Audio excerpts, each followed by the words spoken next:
stuff back to you. So I was trying Yes, to I squeeze it saw in that before the email. before the Thank call. you. Yeah, no And worry. We can here's talk what's about it. super cool about going through the process is I don't know, it's just more confirmation of how everything's lined up. It's beautiful. I love it. Yeah, I do. Yeah, Yeah. it's And very cool. that Laura or I had spoke to Laura on Friday. Um, the due diligence list that you sent was fine. There was the only thing I did that was may have been duplicate. I think it was the I changed one thing and I put it in red in the tab there, the line item. I think it was under financial due diligence or maybe it was operational. I can't remember. I can pull it up actually. It was something minor. Yeah, yeah. Well, we're excited because we're getting to the point that we're making somewhere between 3 and 4 offers a week now. Awesome. Um, Love and it. and it's again it's an agnostic group of assets because we're basically looking for stuff that has value add or massive depreciation like we talked about yesterday on that one property. There's massive depreciation on that one property. Um, um, Out there in Scottsdale, and the short-term rental guy, the Airbnb guru, is looking into what it's going to take to manage that for us. And so if he comes back and he's like, "Well, we'll make 3 or 400K a year off of it," then we know what what we can do. But if he's not comfortable with getting more than 200 off of it, then we can't really do anything. And I did talk to the buyers about that or the sellers about that yesterday. So it's just going after future value. Well, why don't we agree to your future value, but I'm going to give you what reality is, and then I'll give you the value of that in the future, you know? Oh, I had a reality call with our 501 Washington owners this morning. Nice. Yeah. A How did couple that things go? came up. I went good. I can tell you guys offline and but um are we streaming live? Or is We it Yeah. just are. Yeah, we're yeah. we're we're all over the boards, bro. Like, Yeah, yeah. so I'll keep it a high level, but I picked up something during lease audit. I don't think it was intentional on the seller side. I think it was the listing agents, brokers, lack of clarity, and that is a material difference and a material issue. So Material. the lesson learned is that due diligence, there's those periods are there for a reason, and lease audits are probably the most critical thing to go through. Right, right, right. So we can talk about it. Well, absolutely. We can dive into that a little bit more for sure. And then, Catherine, do you know we got a text message from Blake this morning that he's out of pocket till sometime in August. I mean, that's only like 10 days away. He's gonna go surfing in Hawaii or something. I have no idea. How much fun is it to be 22 and have zero Fs to give, right? I have to tell you, I'm kind of inspired and I'm like, maybe he should be mentoring us on the fun factor. Right? Let's do that. Like, how do we build Like, Claude? wait, How do we get if Claude? we're Right? always, Laura and I are always celebrating the anniversary of our 25th birthday, at least I am. My 25th birthday was like my best birthday ever, best year ever. And I'm like looking at my life going, okay, wait a sec. So I've done all the things and now the kids are gone. Could I go back to being 25 and like carefree and traveling the world and You keep having fun? celebrating it, we Like, might as well live I'm it. actually kind of inspired by these kids. Like, wait a sec, they might be onto something. Well, the problem is that we've got the built-in oh shit factor, right? Like we can't go, oh, let's just leave the country and end up somewhere in the middle of the world and figure it out when we get there. Our brain is already trained to, well, how are you gonna eat? How are you gonna poop? How are you gonna sleep? How are you gonna do this? How are you gonna do that? And before you even get there, you're already like, yep, I ain't going. Because the amount of work that it takes. And this is why people keep mid-level like we watched this episode last night with the Big Bang Theory, where the genius on the show, Sheldon, um, he goes into like I don't know what was an employee looked like the unemployment office, And he says, I would like to order a menial job, please. Like he was at McDonald's, right? And the woman's like, excuse me? He's like, something that, makes Like me something feel like what you're enslaved. doing. Yeah. He's like, something like what you're doing or whatever. And he totally insulted her because he's such a narcissist. But the end result is that she's like, well, what do you do for a living? And he's like, I'm a theoretical neuroscientist on string theory at Cal State University, blah, blah, blah. And she gets up and goes and calls security, like, get this whack job out of here. Like he's too smart for everything. I will never forget the time I was told that I had too much experience for a job.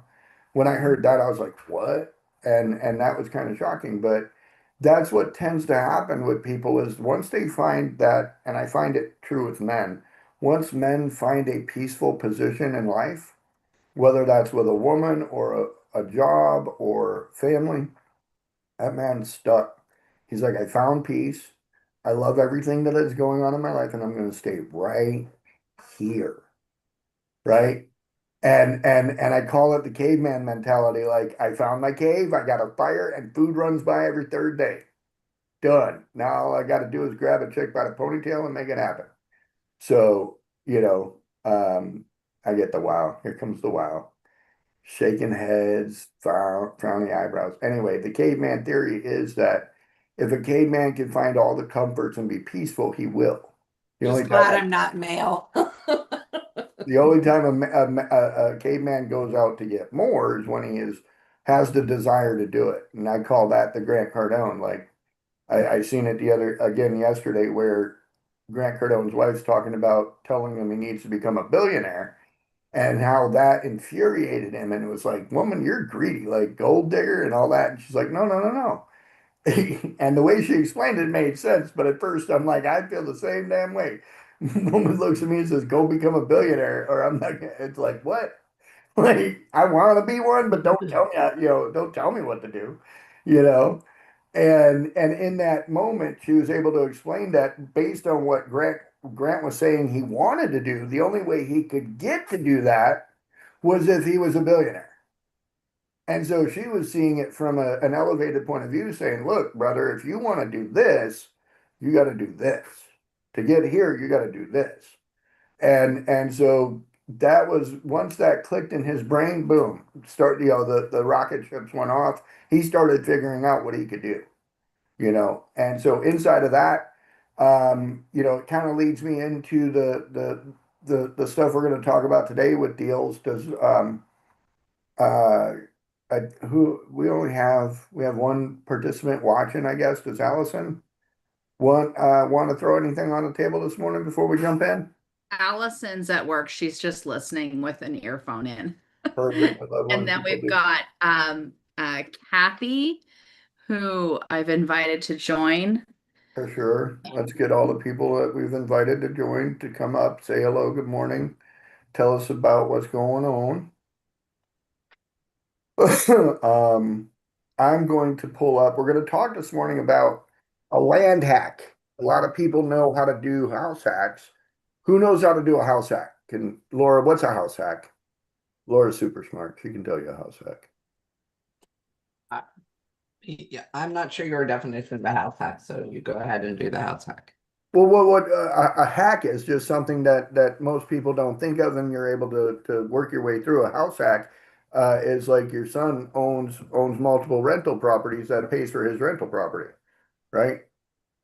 Or his house, and so he's using Pays for his lifestyle. right, pays for his lifestyle. He's got He the rents passive his income to pay place for his right now, lifestyle. but it pays for his lifestyle. And he paid for his lifestyle all through college because he never worked a Right. job in college. But if he wanted to get into a property right now, he could go out and buy a fourplex, live in one, and have the other three paid for. Yes, That's a house hack. I got Because he it. can Yeah. also use an FHA loan to do that as well. He wouldn't be able to get his first time home buyer because he was like in kindergarten when he owned his first house, right? Something like that. He's 16, yeah. 16, close enough. Well, his LLC owns it. He doesn't own it. There you go. There you go.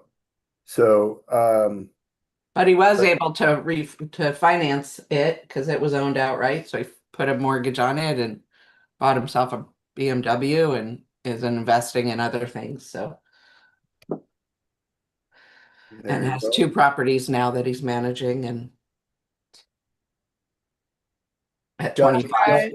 He's got quite a bit going. And in that case, you know, if he went and bought a fourplex, he would then be able to live in one, have the other three pay for it, and then at some point be able to get out of that, go live in his own house without shared neighbors, and just have it as an income producing property.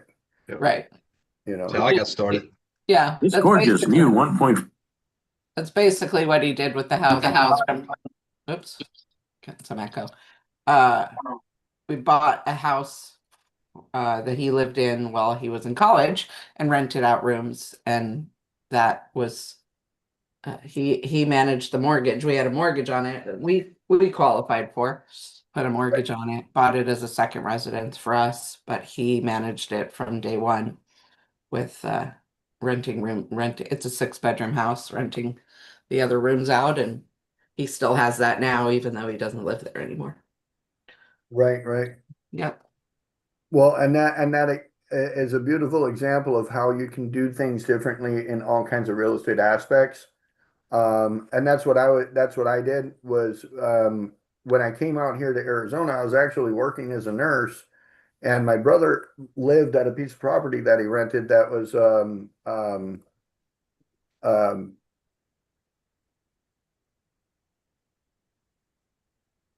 that's weird.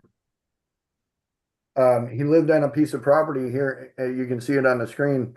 It was a house with 5 acres behind it, and it was already subdivided during the 2006, 2007 housing boom.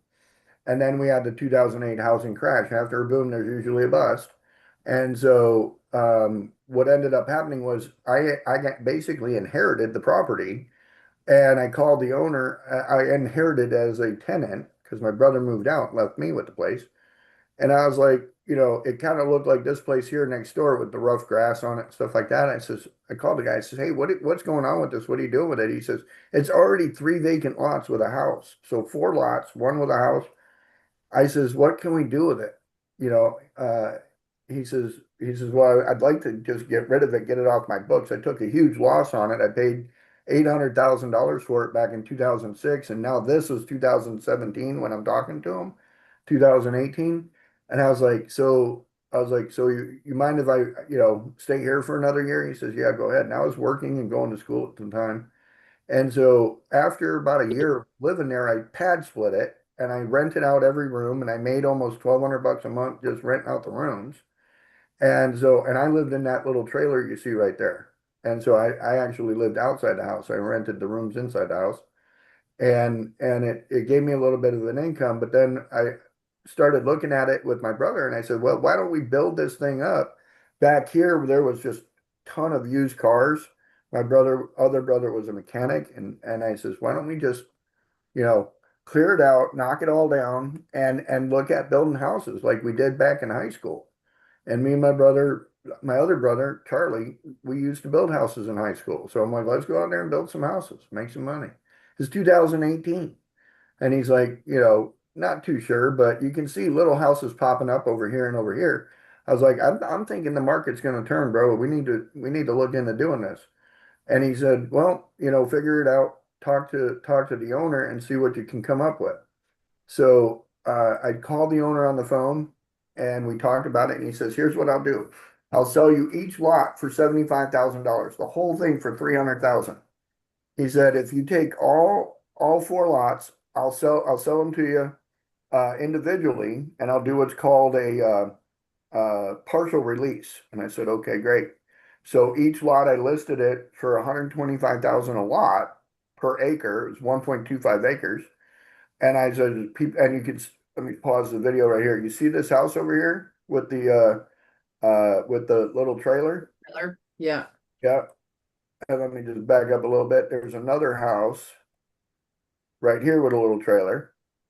And I'll back up a little more. Not too much.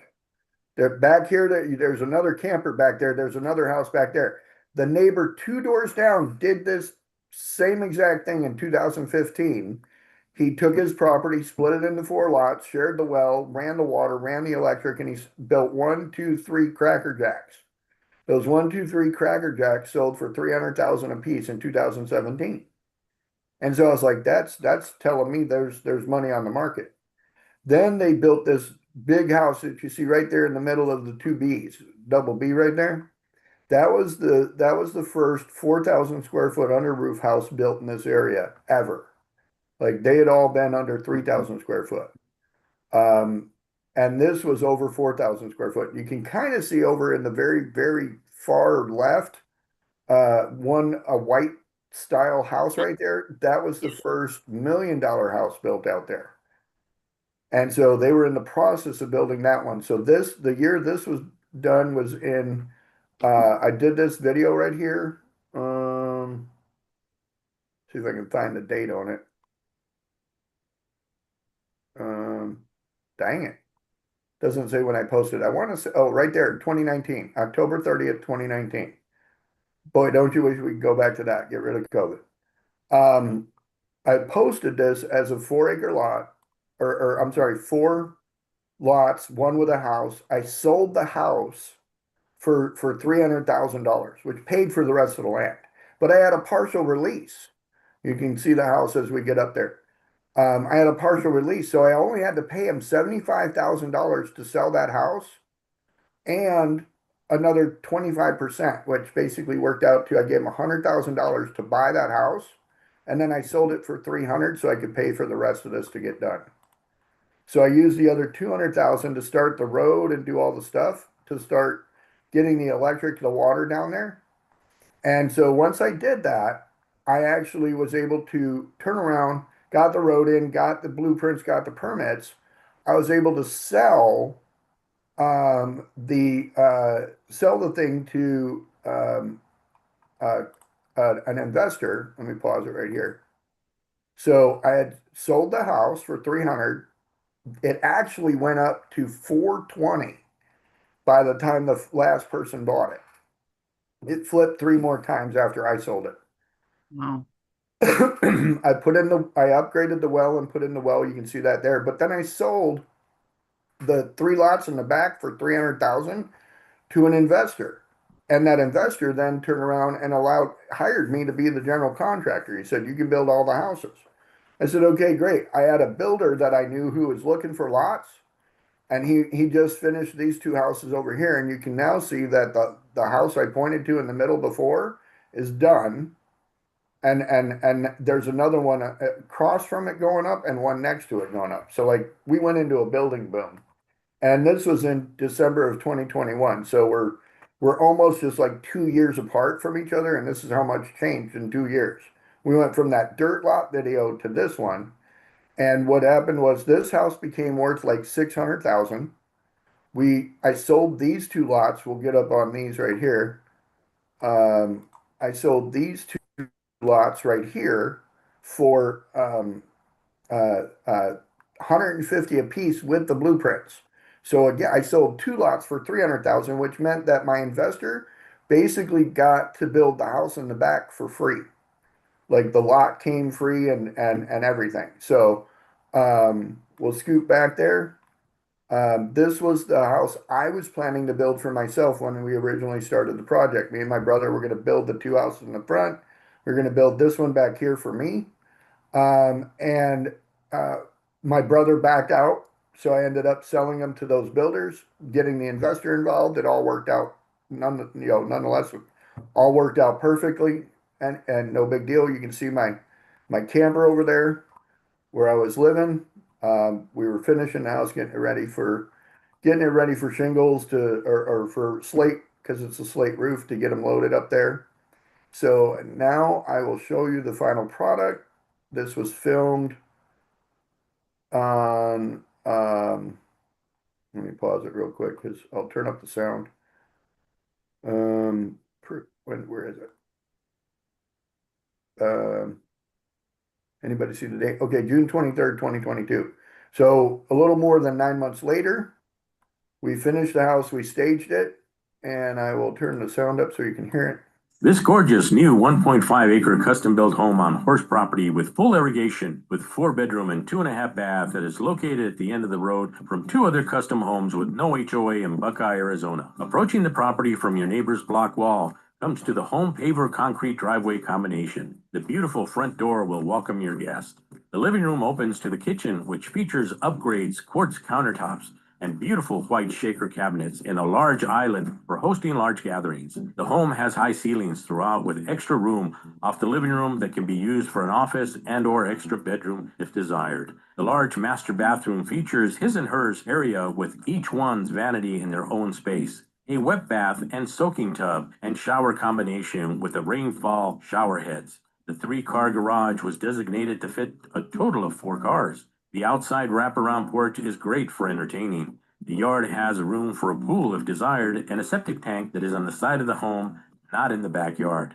Don't forget the animals and toys are welcome here. The private lot has ultimate potential and is only 5-minute drive off the I-10 and Jackrabbit Road. Home is move-in ready for you today. Realtors bring your buyers for 1% commission. Did you hear that last part? Like that? Nice. 1% commission. Nice house. Thank you. Sorry. My partner, the investor who I was working with on this job, put the advertising at 1% commission for realtors.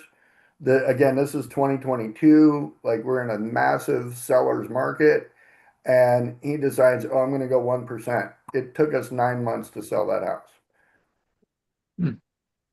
Like, It was because of coming out of COVID, Tommy? Is that why? huh? No, it was No, it's literally because he because cut he the, was a he cut the jackass. realtor's commission. He cut every realtor's commission, and no realtor. I see what you're saying. They weren't incentivized to sell it. Right, I see. No incentive to sell it, and you can Yeah. and it's on his this is from his social media. You can see Empower Media. That was the name of the company at the time. It had 58. I mean, we had a lot of views, almost 6,000 views on it. So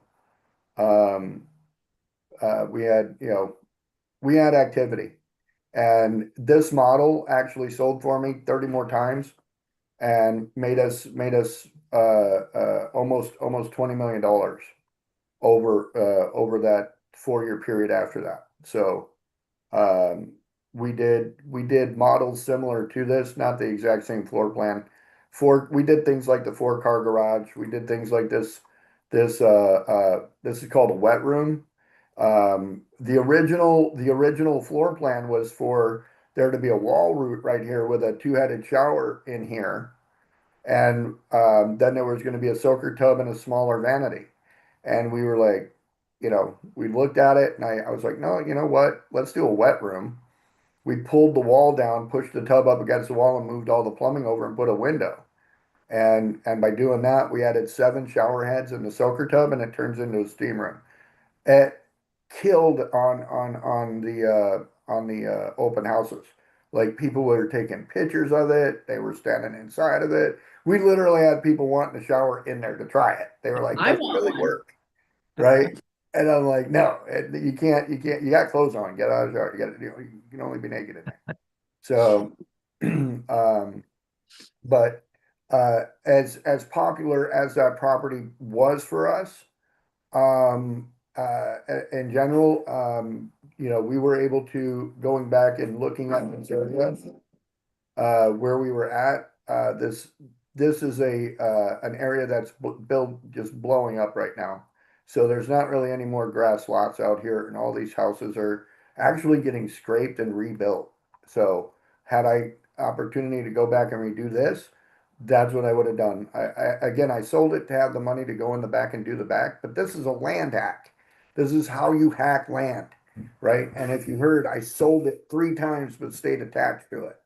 And how did I stay attached to it? I made the buyer include me in the equity, and then made him feel like he was getting it at a discounted price.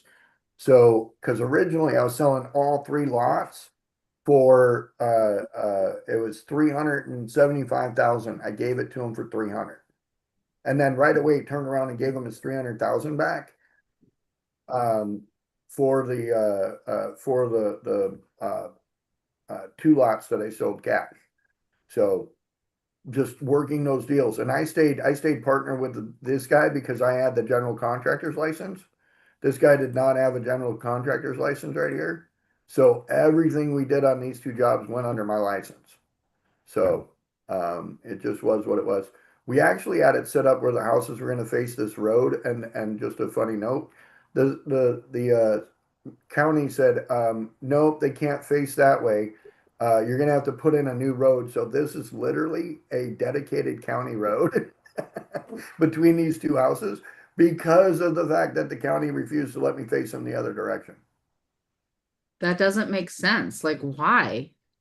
I don't know. I don't know. So, Tommy, is that access road, the driveway for all three properties? Is that also a county road? This one is not. It's a private drive. It's an easement, but this is a county road in the middle of nowhere. That is awesome. So, So, for being up in the Northeast, I would ask, well, who's plowing that? Right. Right. You know what I mean? and what's funny is because what happened, and you can kind of see it over here, this road goes all the way through. So this road here is supposed to be the same. And so, and so you can see all of these houses face the same direction going this way, but their driveways come from the side. And I refused to have my driveway come from the side. I was like, no, I'm not going to do that. And so I was like, if I have to face them this direction, you know, can't I just make it a driveway? They said, no, you have to put in a road. So that's how much changed between when this neighbor did it and when I did it. The county was like, whoa, whoa, whoa, wait a minute. Like, we need more tax dollars. Everybody's doing this right now. What are you doing? And so, and that's why it got flipped over to that. So it just, horrible experience for builders. And you can see over here, I pushed it back here. So now you can see the guy that did my septic tank built that house. And then he built that house, and he owned a giant piece of land back here, and then six more.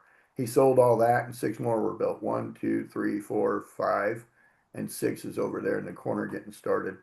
So again, like all these areas blew up after we started development, and we kind of kicked it off and got it going. So just a land hack, for people that are looking to figure out how can I build my house? Well, go buy a bigger piece of land than you need, split it up and then sell it. Sell it to until you get to what you need.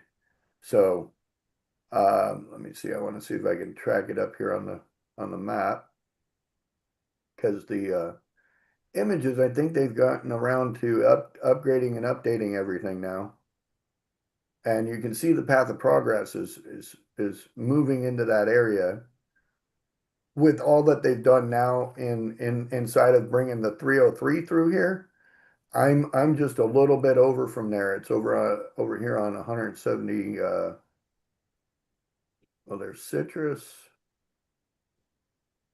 Jackrabbit Trails right there. We'll slide down to it. Dunlap's right there. Here's our houses right here. Where did the house I built go? There it is.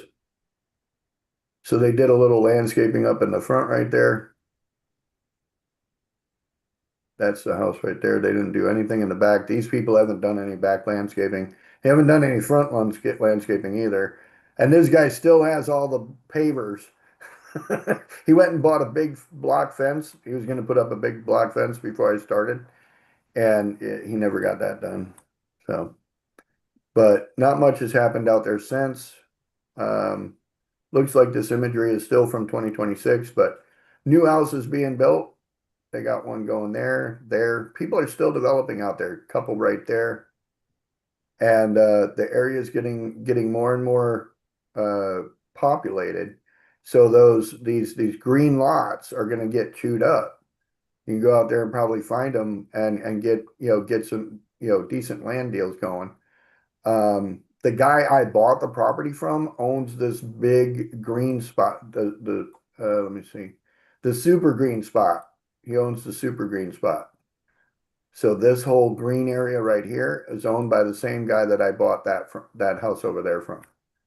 So getting back out there to try and discover what we can do. The other thing is this guy was my neighbor or lived across the street, like directly like that. He owned a donkey. And that donkey woke us up every day, woke us up if anybody was trying to get around. This guy passed away literally like, I want to say about 6 months ago. And all this land is now available. The family doesn't want nothing to do with it. So, these are things you learn. That's why they say, you should do real estate where you're located at, because you can learn these things over time. I mean, I've been out there since 2019. And so what I was able to accomplish right there on that piece, we accomplished over here on this piece when we did this one. We did all these big fancy houses right here. This is the first $1 million house right there. And so we built out these three right here, and those sold for a lot of money, between 7 and 900,000.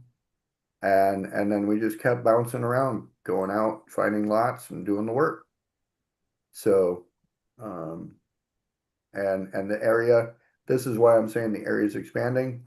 This is a gigantic power node, and it distributes a crap ton of power. It actually now it goes all the way to over here.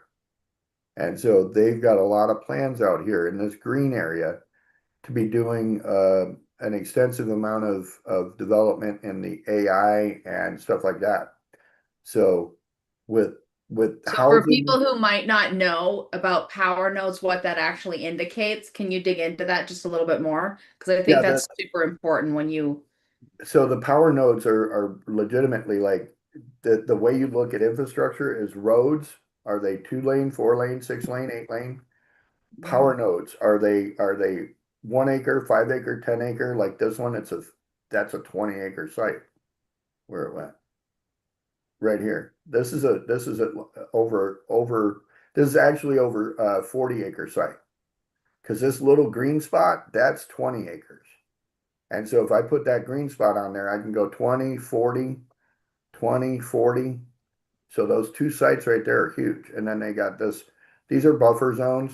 And then they did build this the rest of the way out, but I don't think they put all the power in there. But that's where they bring the power in from Palo Verde, which is the big power station out there, right here. And this is the nuclear power station, and you can see it's the largest solar panel powered nuclear generator in the world. Like it's a nuclear generator with all these solar panels on it, right? Look at all these freaking solar panels. So it's solar panel farm city out there, and they go for miles, like literally. See how everywhere. They send that power back this way, and it lands at this power node, which then goes out to all this crap over here, and then it gets expanded on at multiple locations over here. So, but this power node being expanded to the size that it is just indicative of the area wanting to be. It's going to be a hub more than it's going to be a node. So this will be a power hub where power comes in and is up, leveled up to go out to the masses again. So I'm gonna find my way around here. That's a really big deal. Yeah. So there it is. So that right there, if this whole thing becomes a just gigantic power grid, it's going to power a lot of houses. All this green is going to go away. All this green will become subdivisions. Here's an example right here. See these pads? Ready to go. So they're just waiting for people to come out and start wanting to build and buy a house. So this subdivision's actually been here since the 2006, 2008 bubble crash.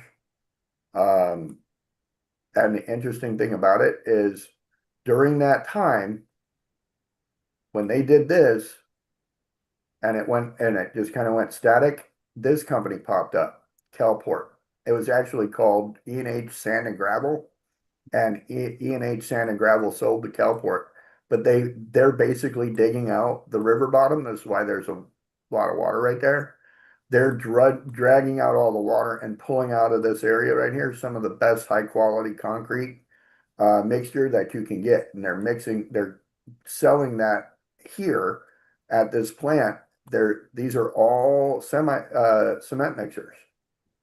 And this is called a batch plant. They put the product that they dig out of these pools inside of that and sell concrete. Who in the hell wants to live next to that? If you live in one of these cool little houses, you're not gonna want to live next to that. So Yeah, but that's a huge indicator for people who are looking to do land hacking for them to understand what's coming forward. So I mean, literally, it's money being literally printed. yeah, So if you can look at it through the economic lens versus a living there lens, you can see opportunity everywhere. well, the other part of this is that State Road 30 is going to be coming right through there. So this is on the path of State Road 30. It's going to be coming down in this area here and coming across to connect the 202 and to connect the 303.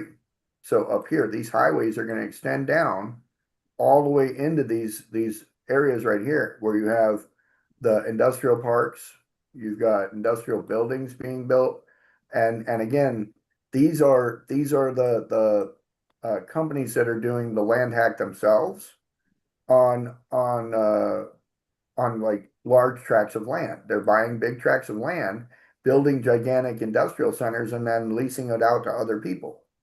So this whole area right here is just blowing up with industrial property.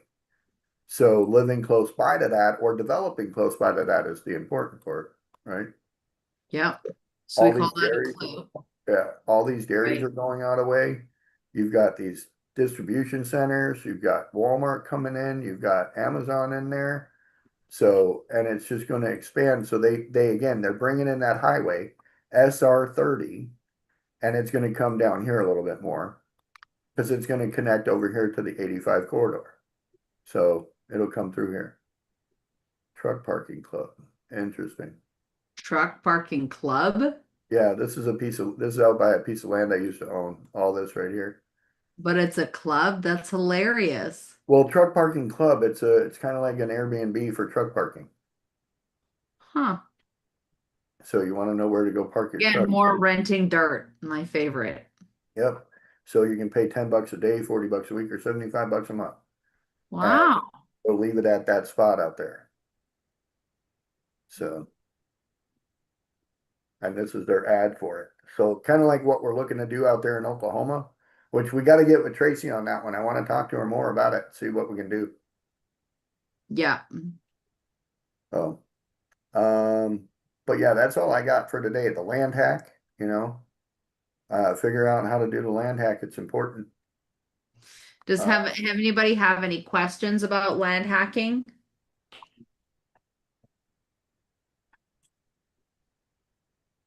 Apparently you explained it well enough. Probably. So there's another land hack. People out here, they're like, you know what? Instead of building a house, let me just park a bunch of trucks. If I bought 2 lots, that's what I might do. I might build my house on one and have my truck parkers on the other. If I'm a truck driver, I'm gonna park my own truck there. I'm gonna end up offering it to other people too. So, but it's pretty interesting how popular that area is out there for truck parking. So, but anyway, I'm gonna stop my share. Oh wait, no. I see Ashley's in here. Let's talk about that deal she brought to the table. Yes, was it yesterday? Yeah. Where is that thing? So I got a hold of the seller. They said they would be open to chatting if you guys wanted to after 2 o'clock today. And that those permits have expired. Yeah, understandably. Yeah. If they were already in place, that's perfect because then we can always get them restarted Mm-hmm. and crank it back up again. So we can discover a lot of that when we get into the conversation more. Okay. We've looked at it pretty thoroughly and understand where it's at. So kind of trying to come up with an idea of what they want to do is going to be best. Mm-hmm. So, yeah, I appreciate that. Catherine, do you want to work with Ashley on getting that set up? Yeah, we can coordinate that. Perfect. Um, so let me jump real quick over to Michael's deal. Or Ashley, did you have anything else to add to your deal? Or you want to just save it till 2? Yeah, we can just talk about it then. I was just, they presented it to me as shovel ready and it's not, so I'm a little confused about how that happened, and then I'm wondering if it's overvalued without that. Getting permits still reinstated and everything takes time and so I just want to get some clear answers on it and make sure that everyone's getting a fair deal. Yeah, and again, like because like I had explained to you yesterday, with the fact that it's not shovel ready, Mm-hmm. it's technically only dirt. Like Right. since there's no permits, it's just dirt. You Right. know? And so without insulting anybody, I mean there is a lot of significant work done already that Right. has value, don't no doubt. But it's kind of like there's no value to a birthday cake unless you put the frosting and the candles on it, right? Right. It's just grandma's shoe leather at that point. Come on, like we all know the frosting's the good part. Right. Um, so yeah, getting them defrosted for us would be good. All right, cool. So we'll hook onto that at 2 o'clock. This is the project that I was just sent over this morning. It's a multifamily deal, and I don't typically get into multifamily deals because to me they're boring. And that's just me. Land to me is more exciting. I mean, we just went through like talking about how I did that project over there in Buckeye, and what that was like for me as a developer. I left out a lot of the good parts about it, because actually there was a significant amount of drama over there. I got shot on that job. I got ran over by a truck. I killed my dog. Oh my word. Gee. There You was a sound lot like of bad things that happened out there on that wow. project. No, no, no, no. And so yeah, I'm not afraid to talk about it because again, it's like how do you recover, or how do you sustain through trauma and drama? That job was a significant trauma drama that you had to survive. So here we go. This is over on 32nd Street. It's near the 101 and 51. So it looks like it's a brand new construction out of the ground in 2022. It shows here that they have some price per unit is about 425,000. It's kind of high.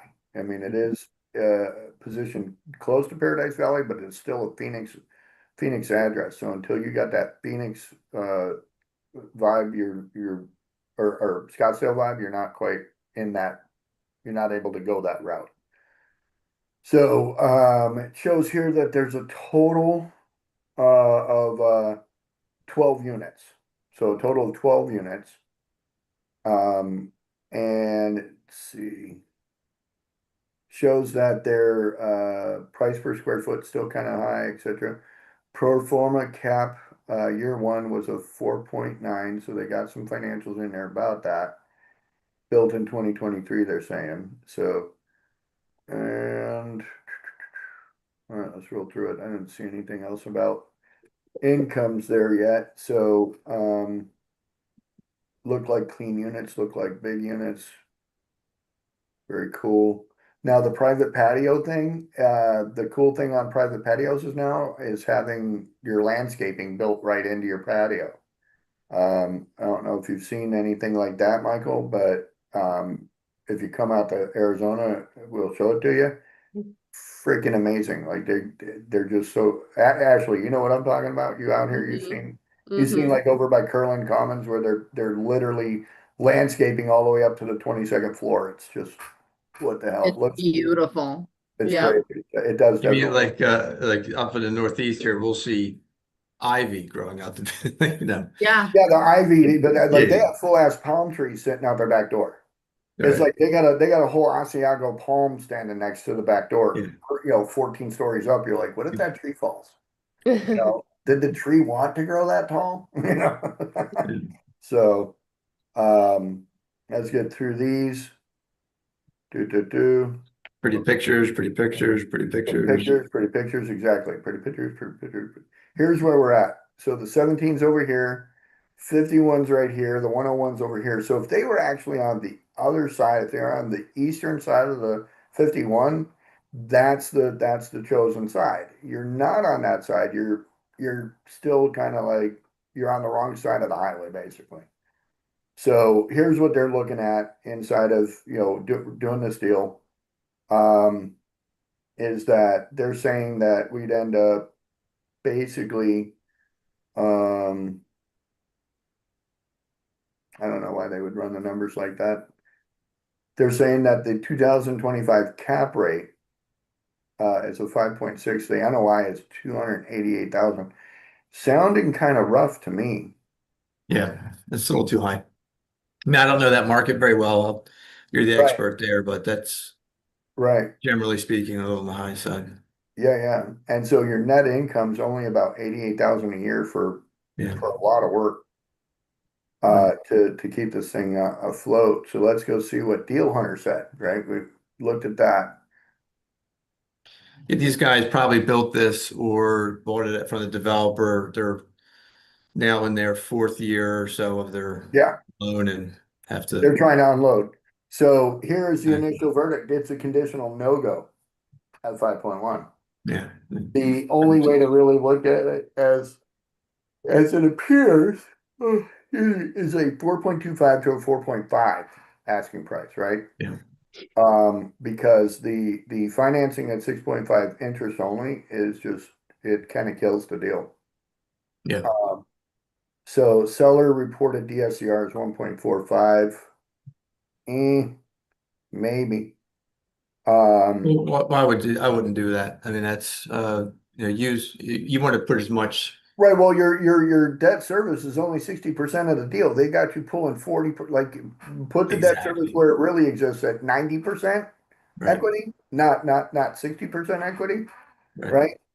So if you put that up where it belongs, totally different ballgame on this deal, right? Yeah. So because you're not going to come with 40% equity to this deal and take it down like that. You're not. Right. So Yeah. That's always cheapest, but to a certain point. Right. yeah, again, well, to a point that it makes sense too. Like, why Mhm. would you're going to double debt on it? It's still you're not going to get the right DSCR on it. Right. Exactly. So, But they're making it work with the NOI. That's the problem. They have to have a higher equity slug to make right. it work. Yeah. Yeah, because you can see here, like the conventional commercial loan, 55 to 60%. Most of the people that do DSCR loans that I know do 80%, Right. right? So at that point, that's where I'm at. Like it needs to be set at 80%. So work the numbers at the current asking price, but at an 80% loan and 20% equity to the deal and see what the DSCR score is then so that we can negotiate this properly. And this is the So beautiful part about Deal Hunter. Go ahead, Catherine. I was gonna say this is the perfect example of being able to do the numbers and the numbers tell you what to do, Exactly. right? Like this is really important. Well, any DSCR score over 1.2 or 1.25 is going to be a green light, but Deal Hunter's already smart enough to know, like, wait a minute, you're not getting that great a deal even at a 1.45. It's only 1.45 on 60%. So not good. Tommy, is it using the financials that's in that offering memorandum, Yeah, probably. which is always suspect? Yeah, but they did send me a full set of financials, and I do have an entire breakdown, which is great because then I'm like, here you go, I can show you. You got a 2.3% COC, cash on cash. That's not worth it. It's a 1.09 on your debt service, which when you're talking to commercial lenders, they want at least a 1.25, right? And so, what price supports an 80%? More like down here at the, at the price that we were originally talking about, more like a 4.4, not a 5.1. And so it allows us to come back and negotiate with the guy and be like, at 4 point, at 5.1, it's not doable. Yeah, no one's going to get a loan for that. But if you brought it down to probably around 75% LTV, you'll probably hit that DCR that you need at 1.2. Right. Yeah. At the 4.4 or at At the, the- yeah. It's curious to see what it would do. I think at the 4.4, that might be a stretch. Let's do a 70% LTV. Let's see where it lands in the DSCR range with the $5.1 million asking price. I think there it's probably going to land at your 1.25, but again, Yeah. I think that it's still an issue based on the fact that the net operating income is still under 100,000 a year. Right. And you don't have enough to pay fees inside of that. Yeah. So, What's their expense ratio on their financials? I'm curious. we can find out real quick. And that's the beautiful thing about Deal Hunter is that if you were doing this with just regular ChatGPT, no Deal Hunter brain attached to it. We studied this. It does answer some of these questions correctly, but it takes you 5 or 6 prompts to come up with the right answer. Right. And so if you're not an educated investor, you're going to go with what it first told you. Right. So this thing actually knows, do not pay more than 10% of ARV on raw land. But if you ask ChatGPT, it's going to go with what it finds out on the internet, which is you want to pay about 50 to 70% ARV. And so if you use an uneducated GPT, that's what you're going to get. So go ahead and build out a structure of this at a 4.4 asking price so that we can make it make more sense. And then we'll see what it comes up with on that side of it. You wanted to know what their expense ratio was? Yeah, I'm curious. I mean, it's a new property, should be below 40%. Right. So the But DSCR score, that's where they fudged the numbers a little bit to make it work. yeah, the DSCR score worked out better that way. Yeah. And it's starting to give us some stress test results and stuff like that. Recommended deal structure. So raising 30% of the equity, pulling 70% of the debt forward. Yeah. So I like that it's coming up with all this now.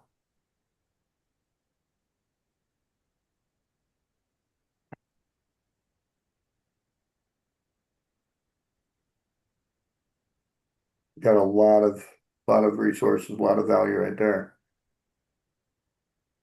What is can you tell from this flyer what the expense ratio is based on the documentation you currently have? What is the cost of operating this business?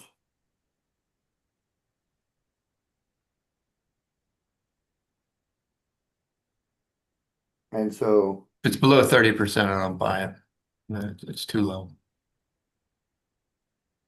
yeah, reported expense ratio of 10%. Come on. That's bullshit. Come on, man. Are you serious now? Yeah, come on, man. That's the first numbers I look at because I know that's Yeah, you there's can no see, way. yeah. Okay, so see now there's an expert telling you right there. Like me, a land guy, I'm like, I don't know. I don't know what to look at to see if they're full of shit or not, you know. And Michael knows exactly how to lift the tail. He's like, Yeah. hold on. Oh, that's full. Good way to put it. I never Okay, thought of it that way, that analogy, but that visual was pretty good. well, Grandpa said you could look a horse in the mouth, but somebody could have brushed his teeth. If you go lift his tail and see if he's full of shit, that's how you figure that out. Love it. Yeah, that's that's ridiculous. Grandpa had some crazy ones, man. Knee high to a short duck. You ever seen a short duck? Oh, what? My grandpa would say, "Oh, I haven't seen you since you were knee high to a short duck." Oh. Like, he hadn't seen you in a while. Yeah.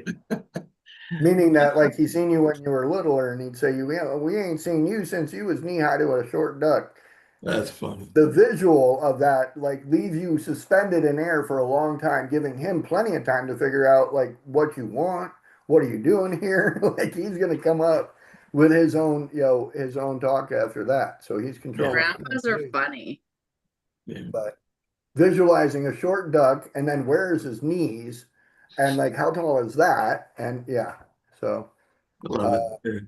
But for educational purposes, I mean, if they're calling this a Class A property at a cap of, around 6 or less, that expense ratio, I would expect to be somewhere 35 to 40%. I think no, is reasonable. absolutely. And then here's the thing, we can, here's the beautiful part. We can put Deal Hunter to work in doing that. It's a normal expense ratio. It shows right here that the bottom line says a conservative normalized expense ratio is between 25 and 30%. Work the numbers based on that and come back with the fact that it's saying it's a Class A property, but we feel like it's more of a Class B property, even though it's brand new.